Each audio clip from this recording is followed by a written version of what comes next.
Dans cette vidéo, nous allons corriger un exercice. Il s'agit de comparer l'image de -4 et l'image de 2 à partir des informations qui me sont données d'une fonction définie sur l'intervalle -7, 8 avec le tableau de variation correspondant.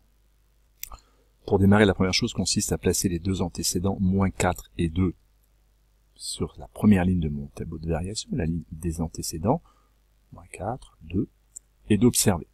La difficulté de cette question, c'est que -4 et 2 ne sont pas sur un intervalle où ma fonction est monotone.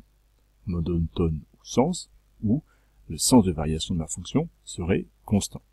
-4 est sur l'intervalle -7, -3 où ma fonction est strictement croissante.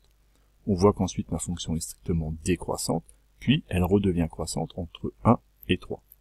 On ne pourra donc pas faire une démonstration comme on a pu faire dans d'autres questions, en travaillant sur un grand intervalle, par exemple sur l'intervalle -7, 3, on ne pourra pas appliquer le cours, puisque dès le début de ma première phrase, on ne pourra pas dire, sur l'intervalle -7, 3, la fonction est croissante ou décroissante. Non, non, non. Sur l'intervalle -7, 3, la fonction n'est pas monotone. On voit bien qu'elle change de variation, elle croît sur un premier intervalle, elle décroît ensuite, pour recommencer à croître enfin. Donc, la démonstration déjà faite pour les questions précédentes de cet exercice n'est pas faisable. Il va falloir travailler différemment. Et la seule façon de travailler maintenant va être de comparer, d'évaluer, de trouver une valeur approchée, en tout cas un encadrement plus exactement de l'image de -4, de trouver un encadrement de l'image de 2 et de les comparer.